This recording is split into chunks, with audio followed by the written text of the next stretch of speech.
Hello dear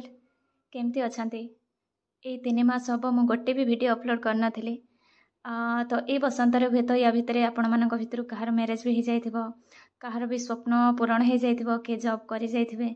को माने भी आज जाए जॉब पाई पढ़ुथिबे आशा निराशा भितर लाइफ टी गति करुथिबो निश्चित किंतु तथापि मोर आशा आपण मान भितर समस्ते पढ़ापढ़ी जारी रखिथिबे। तो फ्रेंड्स आगु जमती गोटे समय थिला मु घरे रहूली आ पढ़ापढ़ी जी समय होता एबे आहुरी बिजी शेड्यूल हो जाए बिजनेस कलापर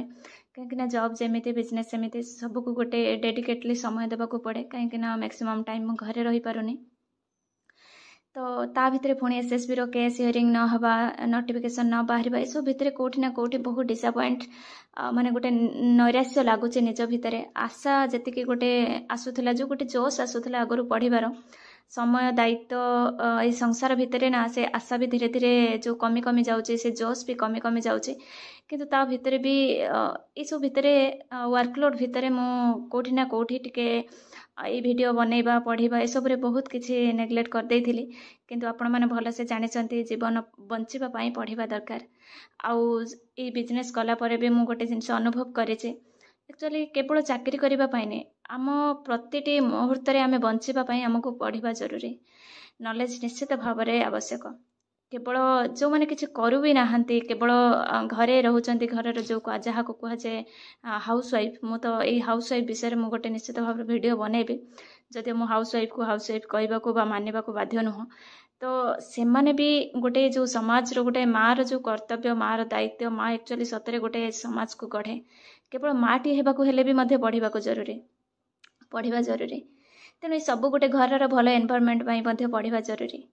तेणु गोटे बड़ परिवर्तन हो छोट परिवर्तन हो जितेबाला आम एमती टिके रही जाती नेग्लेक्ट कर दियंती आम भितर गैप स्टडी भितर गैप बहुत हो जाए तेणुक स्टडी सहित आटाचमेंटा कमी जाए आटा ही बड़ प्रोब्लेम हुए तेणुक सेटा को मु पुणी आहुरी डेरी न करी छोट छोट भाव में पुणी आउ थे मन को साहस दे मन को बुझे पुणी थे आरंभ करुचे स्टडी। तो एथर निश्चित भाव में चेष्टा करी रेगुलारली ब्लॉग आने आपण मैंने आशा रखुचे जे आपण मैंने पढ़ुवे आ लाइफ रे किछि ना किछि निश्चित आपण मैंने करेंगे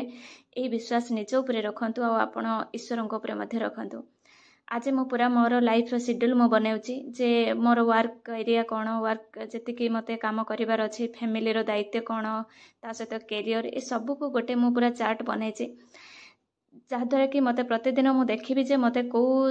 सेक्टर रे मत केते काम करिवार अछि आ काहाकू केते टाइम देवार अछि मोर रेस्पॉन्सिबिलिटी ये सब को प्रतिदिन जमिते मु मन पकई पारिबे कहीं ना ये जिनस को मु करि नथिली बोली आज 3 मास हम मोर पढ़ा प्रॉब्लम हो गला गोटे स्टडी गोटे मो लाइफ रो पार्ट सेटा को मु कोठी ना कोठी आ समय ये सब नेग्लेक्ट हो जाउतला तेणुक सेटा को आज मु चेंज समय मन देह सब बेले समान न थाए जे आमे सब समय रे आमे निजको प्रोडक्टिविटी रखिपर गोटे आम समय को बेस्ट दे पारिबा किंतु एमिति तो हम जे सबुदिन गोटे गोटे छोट छोट प्रयास आमे निश्चित भाव में जारी रखिपर किए कहब से छोट प्रयास दिने निश्चित भाव में आमर गोटे कोठी ना कोठी परिचय तैयारी कर सब बेले निज भीतर धैर्य और आत्मविश्वास को केबे भी कमजोर होगा देवेनि ये दुईटा जिनस ही आमको सबू समस्या सहित सब समय सहित लड़ाई को साहाय्य करे। तो फ्रेंड्स आसबे आ गोटे ब्लॉग रे thanks for watching and love you all.